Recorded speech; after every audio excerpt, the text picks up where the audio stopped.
What's good, Team J3? Your boys back in the building, and I got my homie here with me to do this review. We're gonna get on this Get Out. I got the homie here, Ronan Joe Genji, aka Mr. Terrific. What's good? What's good? What's good? What's good? What's good, man? All right, so we went to go watch this movie called Get Out today, directed by Jordan Peele. Jordan Peele. This is the guy you guys probably know from Comedy Central, Mad TV. He has his Key and Peele. He's a second half of the Key and Peele show. Mm-hmm. What's the other guy named Keegan or Keegan Michael Key? Yeah. So we're used to seeing him doing sketch comedies, right? Mad TV, stuff like that, mm-hmm. and that's what he's known for doing. Right. So this is something new. This is new waters for him. Something new for him, man. Something new. When you hear Jordan Peele or Blumhouse Production, you're like, wait, what? That's what you heard. The guy from Comedy Central? I was like, I didn't even hear that. I just saw the trailer and I was like, this looks very interesting. And then a couple days later, somebody told me, oh, that's the Key and Peele guy. I was like, for real? Yeah. That's that coon ass nigga? And he was like, yeah, that's him. I was like, oh, this is interesting. I want to see what this is all about. But this movie's different. It's not different for me. I'll explain that. I'm into thrillers. I watch Alfred Hitchcock. I watch Twilight Zone on a regular. I watch Tales of the Crypt. I watch thriller stuff. Erie, Indiana. X-Files. Outer Limits. That's my shit. That's what I love to watch. I love watching as a kid. So going into this movie and understanding off the bat that what it was very cool, but the audience really fucked that up for me. They were lost. The audience was lost, and it was lost because of Jordan Peele. People came in the theater. I see where you're going. Yeah. They came in the theater expecting that type of storytelling. Sketchy. Yeah. Sketch comedy. I got you. Bullshit. Mm-hmm. They came in believing that stuff, and we'll get deeper into it. But just to break it down, so this is not a comedy, guys. It's not. What do you consider it to be? Thriller mystery. Thriller mystery. Thriller mystery with some satire. Throw some more information on these motherfuckers. Let them know why you did encyclopedia. What thriller? Going into it. All right. Your take on why it's a thriller. Go ahead, do your thing. For sure.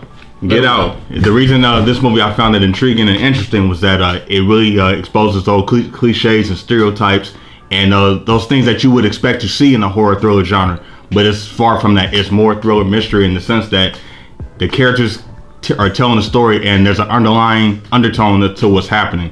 And the fact that the commentary and the dialogue was so refreshing, you weren't just waiting for like a jump scare or like a boo or like a laugh. Even though those moments were there was something else going on, and that was like a testament to the way he wrote the characters and to the way the actors are conveying what's going on their face. The emotions were so good and so real. Sometimes a character wouldn't say anything, but you knew what they were feeling or what they were trying to convey. And that's kind of interesting storytelling, because in a genre like this, that's never really explored. It's kind of thrown to the side, and there's like cliches, and then it's kind of like you're waiting for someone to die to get to the next scene. There's none of that here. Everything is like really took in this time and fleshed out, again, because it's showing from our perspective everyday fears of everyday life. And I like that because he used racial commentary to open up that voice. So you have your thrills and you have your chills and things like that, but it's very little. You'll have certain scenes of it, but the movie doesn't focus on that. It's kind of like a backdrop. So you're here for the actual story that he's trying to convey, and he's telling it from a black perspective. What Jordan Peele did was he took the ideologies and ideas from other genres that you can clearly see that he's a fan of, and he utilized it. And there was no time where he really had style over substance. It was the opposite. It was substance with some little style here. It was very subtle. He's not showing like, oh, I spent a bunch of money and $1 million budget. He's like, he kept it minimum, and you can see it with the steady shots. Everything was simple. But for the audiences that won't get it, they'll be lost. Well, I feel you on that. Yeah. Let's get into this review. For sure. Written by Jordan Peele. Mm-hmm. Directed by Jordan Peele. He did everything. Mm-hmm. This movie basically takes place in modern day. This is an interracial relationship. Yeah. A white, Caucasian woman, black gentleman. Mm-hmm. They have this thing going on. Yep. 4 months in the game, she says, you know what? I want you to meet my parents. He's a little suspect, like, hey, you know, your parents know that I am the Zulu king. And they're like, she's like, it doesn't matter, you know how people do. So he ends up going over the weekend to go spend time with her and her family. And then we see some eerie shit. We realize that this is not the typical modern day family. Right. They're into some shit. And so are their neighbors. And we start seeing things. He's like you said, he starts noticing certain things. Right. The Mandingo in him comes out and he starts noticing shit. He's like, what the fuck is this shit? Something ain't right. That black. That's what this movie's all about. I have to say, Jordan Peele, going in, I was open-minded. Even though I'm not really technically a fan of the Key and Peele, they do have some sketch comedies that are fucking hilarious that I like. But I'm more worried about them overdoing certain things. And a lot of his work ended up coming into this film. Like we said, it is not a comedy. Mm-hmm. And the audience believed it was a comedy. And by them laughing at everything to make themselves relevant is what really threw me out of the movie. But I had to use my movie skills and blank them out. I mean, niggas said bitch and they laughed. I'm like, what's so funny, bro? That's normal. You have to. We hear it all the time. You hear it all the time. You had to hear Jordan Peele. He was funny in it. He put great subtle comedy in this movie. There it is. But people are so dumb, they didn't get it. They took it and ran with it. They didn't take it and ran. They didn't even laugh at it. They didn't laugh at it until someone like myself acknowledged it, and then they laughed. Because they didn't understand what the jokes was. The jokes wasn't curse words. Those are just subtle things that people do. The jokes were background things. Certain situations. Like that scene when he was walking by and that white lady was looking at that booty. She was like, They didn't notice that. Mm-hmm. They didn't notice it when the deer was like, ow. So you called it out. Niggas was like, ow. They laughed after the fact. They didn't get the comedy, the eyes, the appealing factor of funny movies. A lot of thrillers are funny. Mattered. Exactly. Yeah. You can tell that Jordan Peele put himself in a Rod Sterling situation. He put himself in the Twilight Zone, which I love. And I love the fact that he did it, because there's a certain Twilight Zone that you look at stuff and you laugh. You be like, wow, that's fucking hilarious. There were certain sequences, yes. But it's not meant to be fun. It's just being creative and finding the humor in it. Yeah. And I like the way he put that comedy on it. But then there's that Jordan Peele. They like to over exaggerate shit. Then they put forced comedy in certain things, and I hated that. It's just because he's the fat black guy doesn't mean he has to be funny. Certain situations, it could be funny if it was done right. It wasn't, the comedy parts to me weren't done correctly. They were overdone. It was trying to be funny. And that's what killed the comedy aspect of the movie. A lot of people like that because they like to just laugh at dumb stuff. But comedy is like bread. Everyone has their own type of bread. They laugh so they don't feel uncomfortable. Well, people think certain things are funny. Personally, me being a jokester and all that stuff, I see things differently. Some of that shit that they were doing that were forced comedy was not funny. It was the side things that were funny. It was the suspenseful factor was funny. And she would walk in the corner and be like, It's like that's watching Purge 1. Yeah. No, Purge 1 was? Yeah. The black nigga was in the corner all the time? Yeah. What's this nigga? It was funny. What's he doing?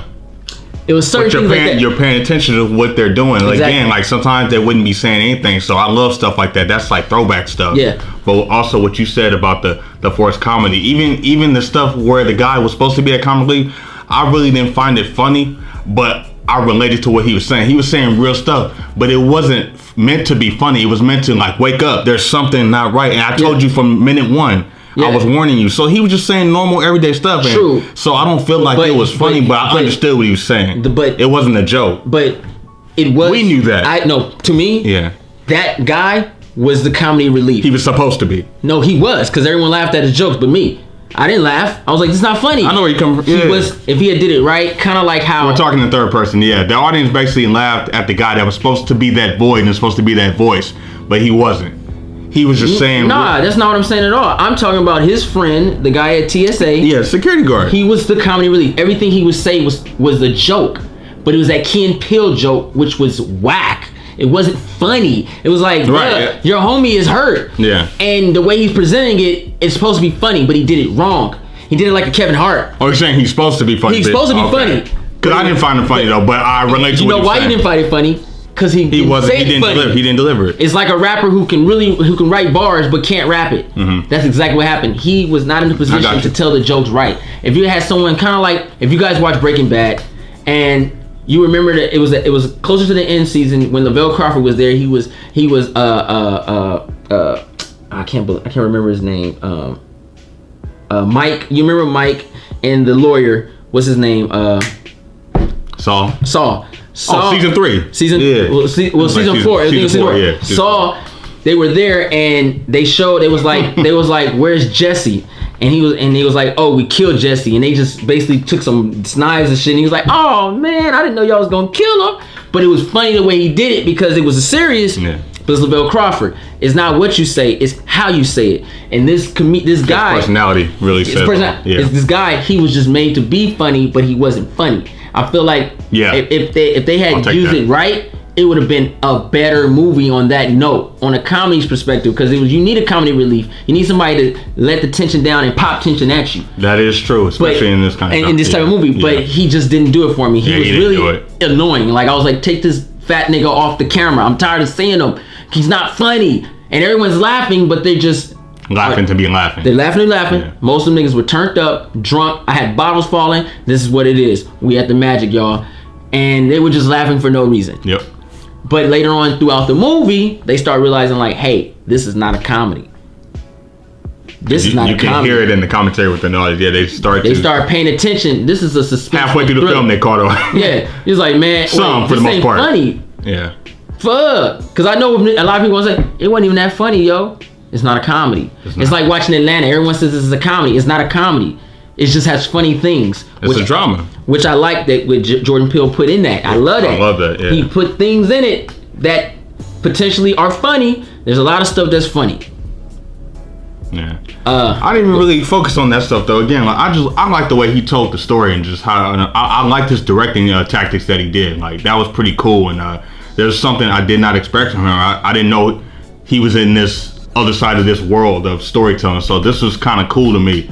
I actually came into this, just again like a blind fan. Like I knew Jordan Peele from what he did on television, things like that. To see him do this has me more interested. I want to see what he does as a solo artist because this really whet my appetite, and I like what he did with the throwbacks, man. Whet my appetite. Yeah, I like. Yeah, you know what I do, Ronjo Genji. But yeah, he did like throwback things. He paid tribute to a lot of stuff, man, and then just.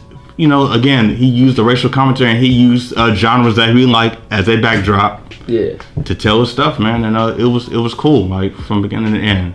It was different. All right, so I'm finna hit treaded waters that most of you won't catch from most reviewers. I don't know if you want to take a part of this, but this is a very racist film. It is what it is. Yeah. And I like the way that, just like when you called me in the beginning, I say, oh, that, because that's what I said. That cool ass nigga doing this movie. He took that negative and made it a positive. Yeah, he did. This motherfucker said, okay, these motherfuckers want to call me a coon. All right. So let's find out why I'm a coon. That's what the movie's about. Yeah. It's crazy. So it's an epic twist that I love so much about it. It makes the movie that much tasteful. Seeing these characters interact is dope. This movie should be called White People Say the Darnest Things. Because white people say the darnest things. And the nonchalant looks on their faces. Yeah. How they say these racist things. No hesitation. And don't understand that, bitch, you just said some racist shit. Mm-hmm. Oh my God. He's so strong. Are the rumors true? I'm standing here, bitch. Do you want to see? Fuck. Straightforward. I'm like, the fuck? But it's realistic. It's very realistic. Can I see your ID? What the fuck does that? Nigga, I'm over there. I'm the passenger. Fuck. Doesn't matter. It's crazy how Shed light on that. He used it on both ways. He used it as black man dealing with white situations. Yep. And he twisted on you and used it as a black man that's a white man inside. It's dope. Identity. It's identity theft. Yep. It's tight. Yes, he did that shit. Steppenwise. I love it. I actually told him, I was like, So watching this movie, is this how do you take this? A lot of people do not get it. Because like I said, a lot of people went in and they just watched it. And they didn't throw it. They didn't understand the thriller. They just look at it, something scared. But the message was so deep. So deep, yeah. The message is so deep. I would tell you the message. And it's a privilege if you get it. But if you don't, I'm sorry. You're just in lost I will guarantee y'all, hit me up on my Twitter. It's probably floating underneath here right now. Hit me under the Twitter in 1 week and I will unleash the message of this movie. This movie runs deep in the bloodstreams of every individual in this world. Yeah. This is a deep message. Important one. And it's tight. I love him. I love him for this. Because he gets a lot of negative press from the black community. Of course. Including myself. I'll be like, man, this nigga do anything the white man tell him to do.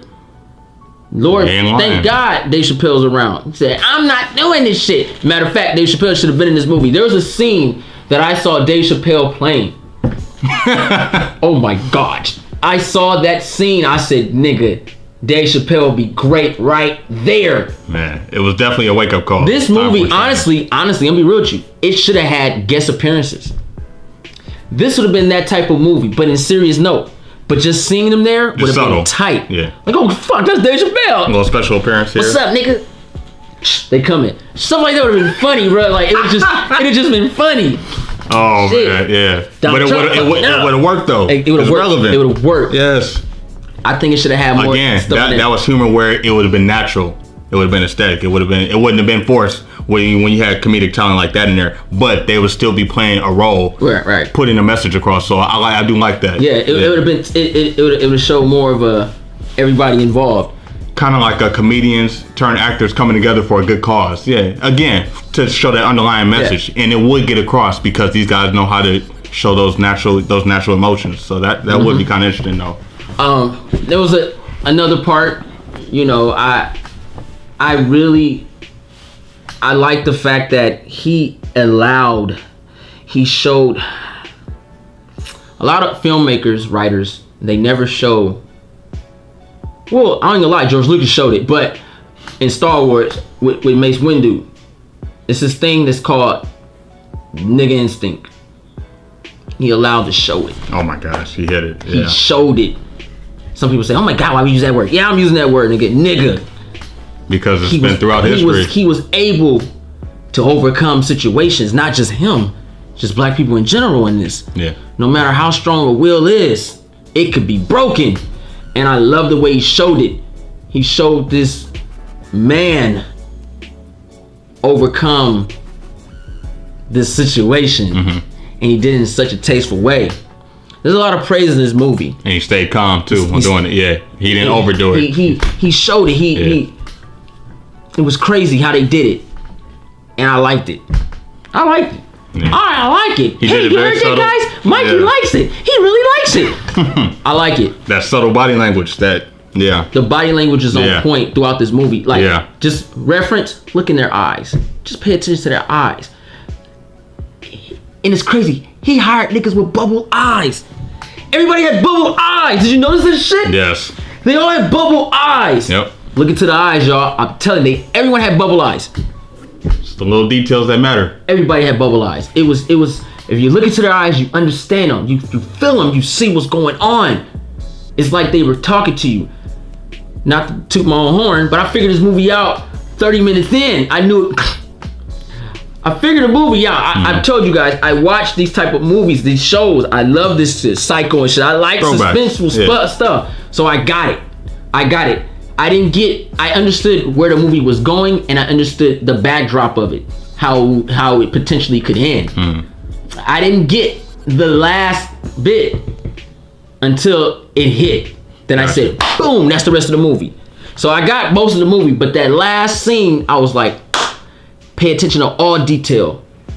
Try to go to a theater who is not watching it for a comedy, because I'm telling you, they will ruin a lot of shit for you, because they'll be laughing at the dumb parts, not the right parts.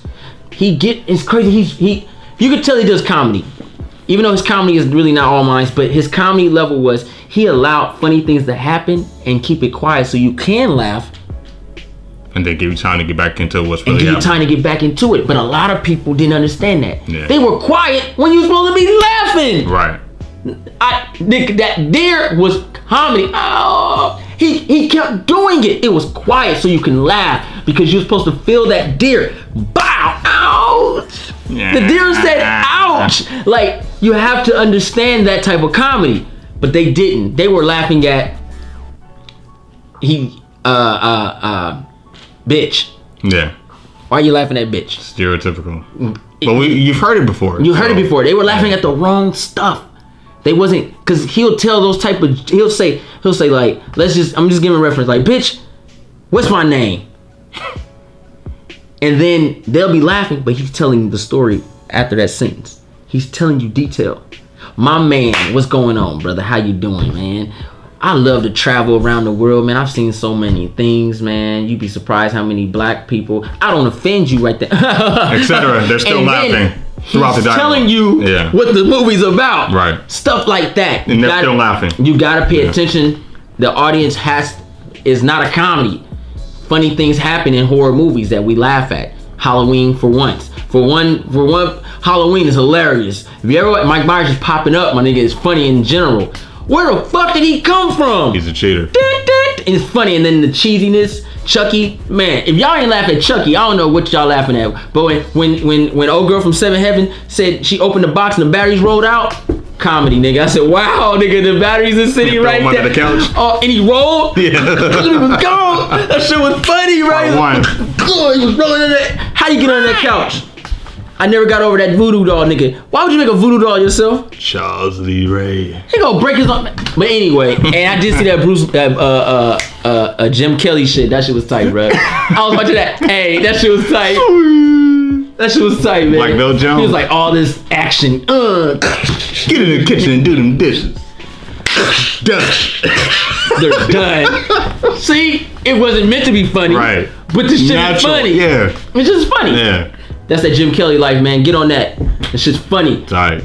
But get back on track with this. It's a great story.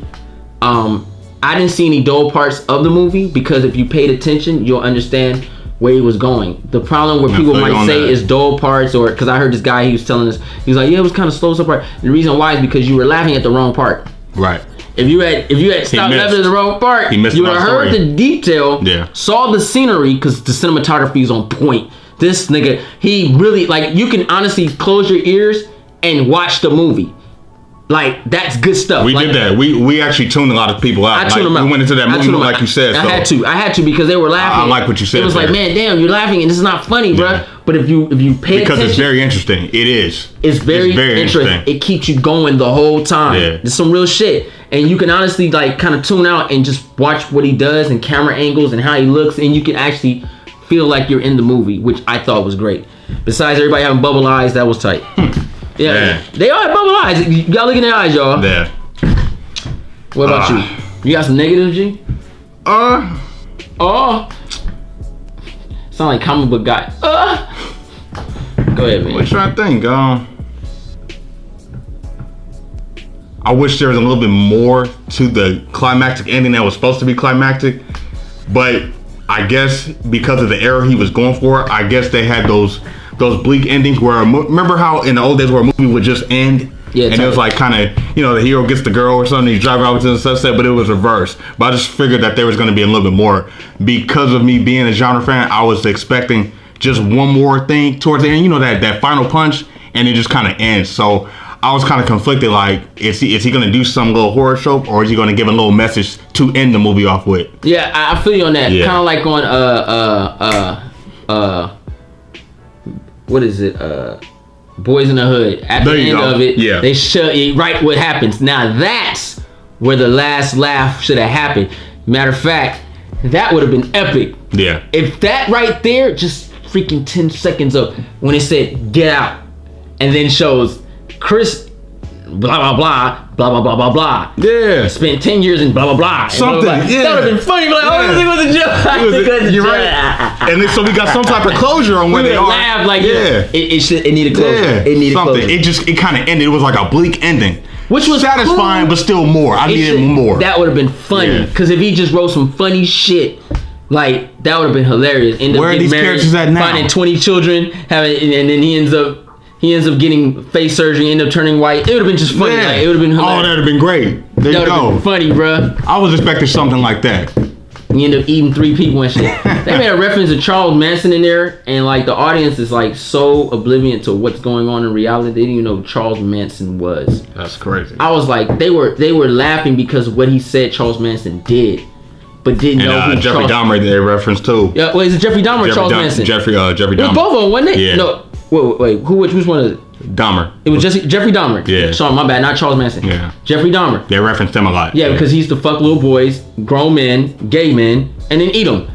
He just did this shit. This is what he did. Why is that funny? But they were laughing, but they didn't know who Jeffrey Dahmer was.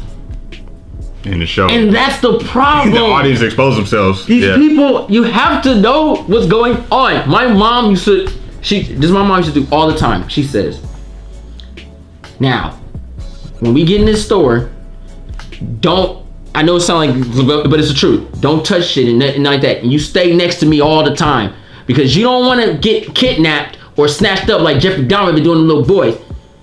I'm like, you little kid, like, what the fuck? Yeah, he used to take the little boys, fuck them, and then eat them. I'm a little kid, I'm like, what the fuck you mean fuck them? What's All up? right, Mom.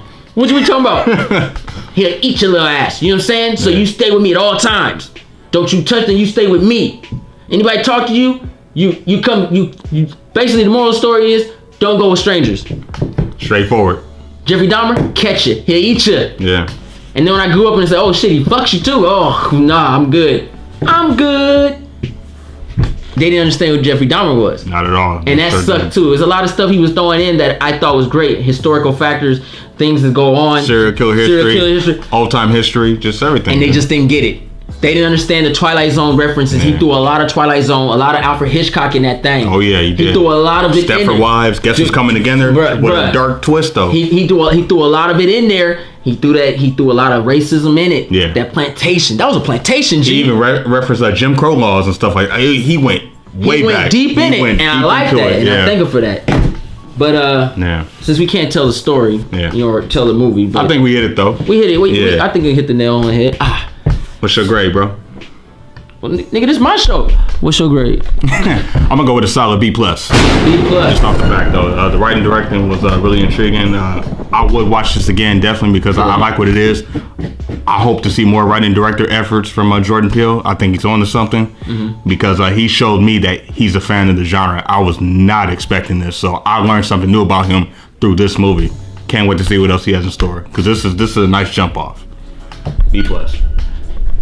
I like this movie a lot. I will watch it again. I recommend anybody who likes thrillers, suspenseful stuff to watch it. It is done well. Too damn good, as a matter of fact. Yeah. Just for him to know he was just the only one writing. It shows a different side of him that I can truly appreciate. This movie is very intriguing. And like I said before, I will watch it again.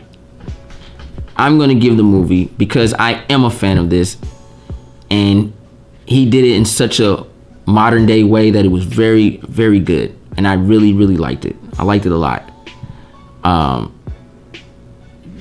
It's hard for me to say this, but I might even buy this shit. I thought it was pretty good, man. I honestly really liked it. I'll watch this at home. It was great. Yeah. I'm gonna give this movie a solid B. Get a B for me. The verdict is in. This is your first film. Keep them coming. Right. I want to see what you will do on a drama aspect. Yeah. I want to see what he'll do on drama. And what kind of actors I like the actors he had, man. They're up and coming actors, man. The dad. Yeah. I've seen him before. Bradley Whitford. Yeah. And the mom was off a 40-year-old version. Catherine Kinnear. She was the grandma. Yeah. No, she was the mom. Yeah. No, when I was trying to get at Steve Carell, right? Yeah, she was the mom. Yeah. She was the mom. She was the mom in this too. Mm-hmm. She got a little thick in the face. And she was in an 8mm. Yeah, she was thick in the waist, thick. What is it? She's thick in the ankles, thick in the waist. She was tight too. Yeah, I like Catherine Kinnear. Yeah, man. Bradley Whitford was shit on my face. Fucking cup. I'll never look at TV and coffee the same.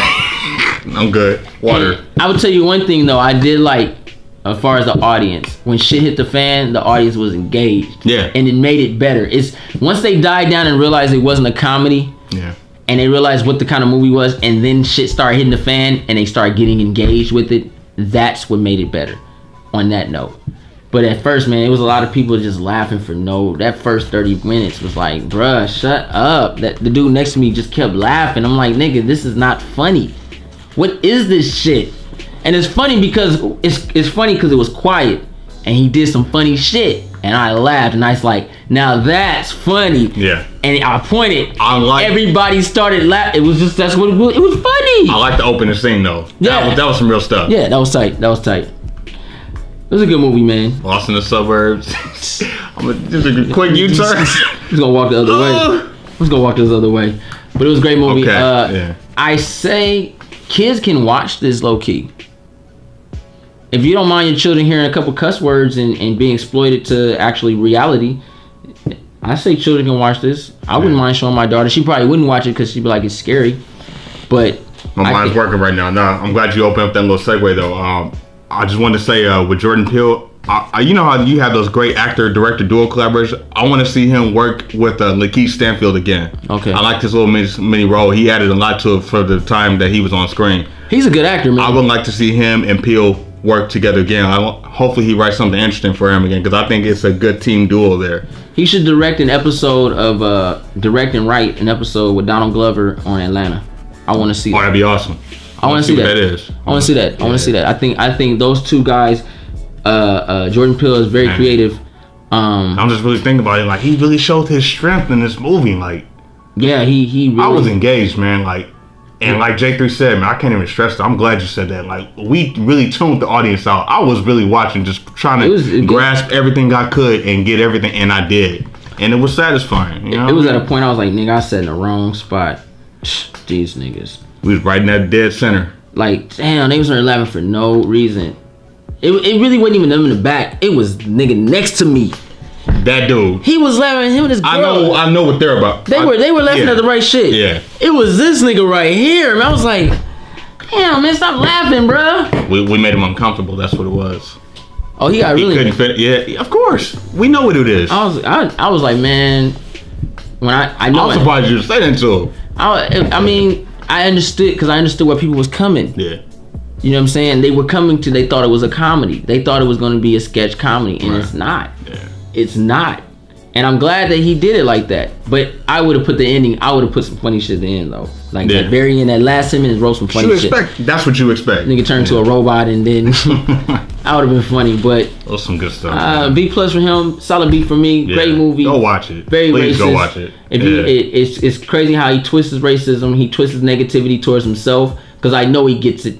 He gets it. Him and his old boy, they get it. They get caught all kind of Uncle Tom's, all kind of shit, and he used it. He showed both sides in a genius way. I have to, man, that shit was legit. Both sides of the spectrum, yeah. Most respect. Yeah. J3 gives you respect for that. That shit was dope, man. You know what I mean? Yeah, it was funny, man. I like the fact that what he did, that twist. I wish I could tell y'all about it, man, but you gotta watch it for yourself, man. It's just kind of like the twist was just. Split was a better twist. Okay. Split was a long deserving twist, but this was that was like that was a revelation. That was like fuck. What? Finally. Yeah. Okay. Yeah. This one more was like tight. It's deserved. Yeah. That was tight. I see where you're going with it. All brilliant. I like the way you think, kid. It was like that. But hope you guys enjoyed the review of Get Out. I'm your boy J3, aka the Batman, and I got my homie here, Ronan Joe Genji, aka Mr. Terrific. We are two parts of the Just Us League. Yep. Like this video, subscribe to J3 Entertainment. Take a look at your boy Jody's Corner. His channel's blowing up. It's blowing up real big. It's getting there. I'm liking it. I'm proud of my boy. Also follow me on Twitter. I'm on Twitter. If you guys, 1 week from now, next Thursday, I will announce the twist of this movie.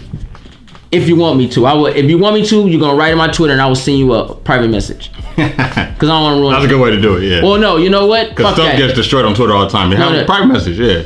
No. 3 weeks from now, I'll give you it. That's enough time. Yeah, because if you ain't seen it by now, you don't give a fuck. That's the rule, though. That's the rule. Yeah. 2 weeks in, you ain't watch it, you don't give a fuck. You gonna get in there in 8 hours. As soon as that nigga... the embargo's done. Yeah. I can get on now. Hey, man, y'all missed out. Ending of the movie, this is what it's about. I'll do that. I'll probably do a live message with me talking. Somebody gonna see it, they gonna retweet it. This game. It's out there now. Game, man. Ruin the movie. Sorry, y'all, but that's what it is. It's a 3-week rule. I give everybody 3 weeks because some movies get released differently in different countries and different shit times, like that. Yeah, so different time zones, yeah. 3 weeks. But make sure you subscribe to me, J3 Entertainment. Follow me on Twitter. Follow Roland Joe Genji. Roland Joe Chronicles is coming soon. Yes, it is. He's also on Instagram. I'm on Instagram. Follow me on Instagram. Yeah. You want movie news? Come to the channel, man. Yeah. I'm constantly posting and talking about movies. So you want to discuss movies? You know where to find me. A lot of shit came out this week, man. A lot of news. And I'm finna probably get on that. More stuff. I gotta get on it right now after this video. So hope you guys enjoy, y'all. Yeah. We keep that shit real deal, and that's for real. I know we hit some uncharted waters that most reviewers probably won't do. Most reactors probably react to this video and ain't even gonna watch this movie. But that's what you're gonna get on J3 Entertainment. That's what makes us real and unique. Exactly, and you're gonna get on Jody's Corner because we do that thing. So J3 out.